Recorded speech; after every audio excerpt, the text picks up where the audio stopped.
Voilà, eh bien on va revenir, on va quitter la plage, on va revenir sous terre avec Dr Frédéric Guéraud-Bouanama. Bonjour. Bonjour. Et avec notre puéricultrice Séverine Ringuienne. Alors, je suis content de vous voir parce qu'en réalité, on ne parle pas suffisamment de PMI. Alors, comment vos actions se manifestent-elles au sein de la protection de la médicale de l'enfance? Oui, eh bien, bonjour et bonjour aux téléspectateurs. Donc aujourd'hui, nous sommes venus vous parler justement de la protection maternelle et infantile et en particulier d'une de ses missions qui est la santé préventive et le soutien à la parentalité. Oui. Parce que la PMI a d'autres missions en effet comme les accueils collectifs, les agréments des assistantes maternelles, mais notre cœur de métier, ça reste la santé préventive et le soutien à la parentalité. Alors comment ça se manifeste ce qu'on est puéricultrice Mme Nguyen? Alors, quand on est puéricultrice, effectivement, surtout en protection maternelle et infantile, donc on travaille sur le soutien à la parentalité, l'accompagnement des parents dans ce nouveau rôle qu'ils ont. Et donc, du coup, nous avons plusieurs axes d'intervention, notamment l'axe de prévention et de promotion de la santé. Et le deuxième axe, c'est aussi la protection de l'enfance, qui est un autre volet de notre mission. Et dans le cadre de la promotion de la santé et de la prévention, on met en place des consultations de puéricultrices et des consultations en partenariat avec le médecin pour pouvoir suivre les enfants. Et on met aussi en place des visites à domicile pour pouvoir suivre les enfants, soit en retour à domicile, soit par exemple quand on a dépisté en consultation des difficultés, par exemple. Alors, suivre les enfants, mais c'est aussi suivre les mamans. Oui, parce qu'à la PMI, en fait, nous sommes nombreux professionnels de santé. Il y a des médecins, des sages-femmes, des puéricultrices, qui sont, je le rappelle, des infirmières spécialisées en pédiatrie. Oui. Nous avons aussi des infirmières, des auxiliaires de puériculture et des éducateurs pour jeunes enfants. Donc des spécialistes de la santé et de la petite enfance. Et on s'adresse aux femmes enceintes, aux enfants de 0 à 6 ans, aux parents, donc papa aussi peut être intéressé, et aux couples, parce que parmi les professionnels de santé que j'ai cités, il y en a certains qui sont aussi conseillers conjugaux. Oui, mais alors ça s'exprime de quelle manière? C'est-à-dire que des visites régulières, un suivi médical? Oui, alors ça se passe déjà, peut-être il faut le préciser, dans les classes, oui. Les centres locaux d'action sanitaire et sociale qu'on connaît encore sous le terme de dispensaire. Oui. Ça se passe aussi dans les écoles maternelles parce qu'on vient aussi dans les écoles faire le bilan de santé pour les enfants de 3 à 4 ans. On vient aussi dans les collèges, les sages-femmes font des séances EVRAS, ce sont des séances... Vous dépassez les 6 ans là Oui, alors voilà, ça c'est justement, les enfants c'est 0 à 6 ans, mais pour ce qui est la mission de la femme, eh bien c'est la femme, donc le jeune aussi, toute la mission prévention et toutes les séances qu'on peut faire justement au collège pour commencer à parler de tout cela. Et puis on vient aussi à domicile, comme l'a dit ma collègue, pour les suivis de grossesse et pour les enfants de 0 à 6 ans. Quels sont les besoins prioritaires pour les femmes enceintes, par exemple, pour la puéricultrice? Je n'ai pas compris votre question. Les besoins prioritaires pour les femmes enceintes? Alors, moi, je ne m'occupe pas des femmes enceintes, je m'occupe des enfants de 0 à 6 ans. Les enfants, oui. Donc, la sage-femme, effectivement, les besoins, c'est au niveau gynécologique. Donc, on a des suivis au niveau de tout ce qui va être frottis, planning familial. On va aussi avoir le suivi des grossesses, donc, et notamment la consultation du 4e mois où on aborde des choses comme l'alimentation, la consommation pas d'alcool qui est interdite, on va le dire, pendant la grossesse, des choses comme ça, et jusqu'à ce que la femme elle accouche.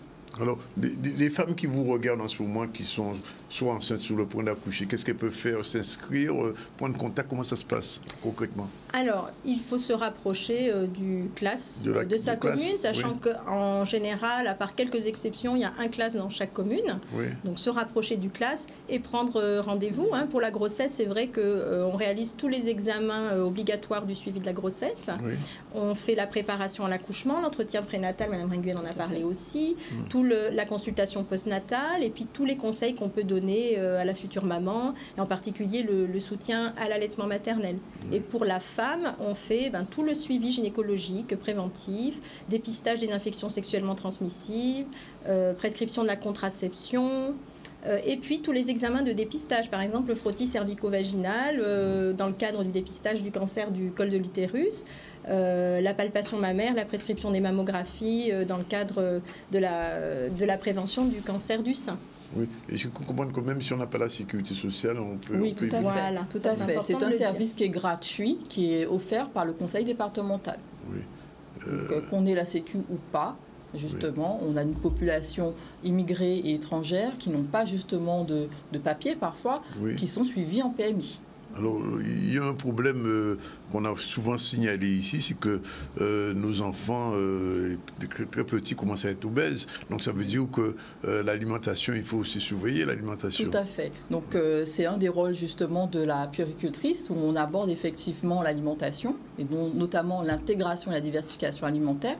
Donc, on met en place, comme je l'ai dit, des consultations dès le premier mois de vie de l'enfant et au 5e mois de vie pour pouvoir parler justement des aliments qu'il faut mettre dans l'assiette de l'enfant. Oui. Donc, on a mis en place notre projet qui s'appelle Bien manger local. Donc, c'est un projet qui a vu le jour au sein de notre circonscription, fort des chiffres. Hein. Donc, on sait qu'en Guadeloupe, on a 52% de la population qui est obèse. Oui. Et donc, du coup, par rapport à ça, notre projet est tout trouvé et il a tout son sens. Et donc, du coup, pour nous, c'est favoriser effectivement les plats traditionnels qu'on améliore quand on en a besoin et aussi permettre d'avoir une alimentation saine, mais aussi ne plus aller vers des aliments qui sont trop sucrés, trop salés, trop industrialisés. C'est ça le problème. Par exemple, les yaourts, il faut un petit peu les... Non, alors des yaourts nature, c'est bien. Oui. Après, on peut effectivement agrémenter parfois, mais pas tout le temps. Je sais pas, enfin, je dis quelque chose de mon enfance. Le dictame, c'est passé de mode ou ça c'est revenu? Non, le dictame, on peut toujours, à partir de 6 mois, on peut effectivement utiliser la dictame puisque c'est un féculent qui est justement plus digeste au niveau de l'estomac et qui permet, pourquoi pas, de faire un petit 4 heures pour l'enfant. Donc là, on a la bouillie banane qui passe. C'est un peu le même procédé. Qu'est-ce que c'est la bouillie banane? Parce que ça, alors, la bouillie banane, c'est un plat culinaire qui vient surtout d'Haïti. Donc, c'est de la banane. Quel type de banane plantée? Plantain, mais c'est pas les poyos, c'est pas les poyos, non. Non, c'est pas les poyos, il faut que ce soit sucré. C'est vraiment, il faut que ce soit un petit peu sucré. Oui. Donc, on peut effectivement rajouter un peu de lait, un peu de maïzena pour donner un petit peu plus de consistance et un peu d'épices. Pas trop, puisque ça peut être toxique parfois, donc pas trop non plus, c'est juste pour apporter un petit peu plus de goût. Et donc, la farine de dictame, elle a tout son sens aussi. Oui, et avec le fouillis à pain aussi, il y a des choses à faire. Le fouillis à pain aussi, on peut faire des choses, tout à fait. Donc nous, par exemple, on a montré tout à l'heure là le velouté de fruits à pain. Oui. On peut rajouter effectivement des légumes pour avoir un plat plus équilibré. Donc non, on a des produits ici qu'il faut utiliser, qu'il faut valoriser, parce qu'en plus, ils sont sans gluten et ils sont bons pour la santé. Alors, je vous pose la question, soit au docteur, soit à la puéricultrice. Est-ce que les mères suivent vos conseils? Ah, ben on le souhaite en tout cas, on l'espère. Oui. On n'a pas parlé, on n'a pas détaillé le suivi des enfants de 0 à 6 ans. Oui. Donc il faut savoir qu'on peut faire suivre son enfant dès la sortie de la maternité jusqu'à l'âge de 6 ans à la PMI. Oui. On réalise tous les examens de santé obligatoires. Et on peut vacciner aussi. Nous avons des vaccins à disposition dans les classes gratuitement. Donc pour les personnes qui n'ont pas la sécurité sociale, il faut le savoir, c'est important. Et on donne donc tous les conseils dont on a parlé tout à l'heure, en particulier l'alimentation. Oui. Et c'est vrai qu'on a beaucoup de conseils à donner parce qu'il n'y a pas de diplôme pour devenir parent. Oui. Et donc les parents ont toujours beaucoup de questions. Oui. Et nous, notre rôle, c'est de les accompagner et de les aider au mieux dans cette mission qui est importante d'être parent. Alors visiblement, ça ne va pas seulement au physique, ça va aussi à l'intellect, puisque je vais projet de lecture. Oui, projet lecture. Alors, on essaie de développer de nombreux projets de prévention à la PMI. Donc, on a parlé du projet alimentation, on a bien mangé local, mais on a développé aussi d'autres projets, donc comme le projet langage et lecture, parce qu'on souhaite en fait éloigner un petit peu les enfants des écrans. Oui. On sait que les enfants, ils sont beaucoup, les adultes aussi, on est tous sur les écrans. Bien sûr. Et les enfants le sont aussi énormément. Donc l'idée, c'est d'expliquer aux parents que c'est important de s'adresser à son enfant, de communiquer avec lui, de lui parler, de lui raconter des histoires. Et donc, on peut utiliser comme support le livre. On peut le faire sans le livre aussi. Mais le livre, c'est vrai que c'est un bon support. Ça intéresse les enfants. Donc, on a développé à la PMI, déjà, on donne des livres. Voilà, c'est ça. conseil départemental édite des livres que l'on peut donner à la PMI. Donc ce sont des livres qui... c'est un projet qui a été initié depuis quelques années.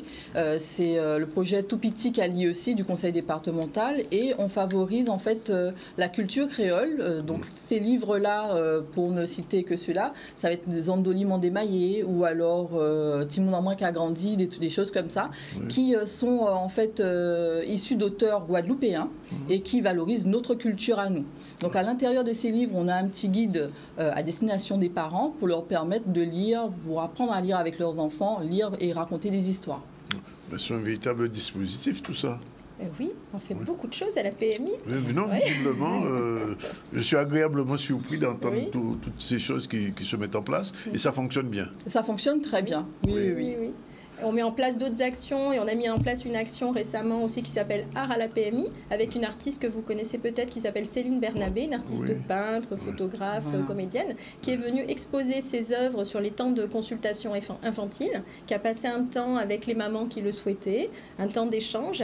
Et à l'issue de ce projet qui avait pour but d'apporter un petit peu de rêve, d'évasion aux parents, à l'issue de ce projet, le but c'est de créer des petits ateliers de peinture pour les parents intéressés.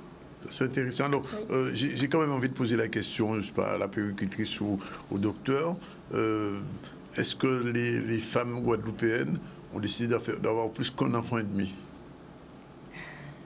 Alors c'est une question qui est un peu difficile parce que c'est vrai que notre population elle est surtout étrangère, donc du coup la question elle est donnée, mais nous à notre niveau on ne pourra pas y répondre parce que du coup c'est pas trop notre population.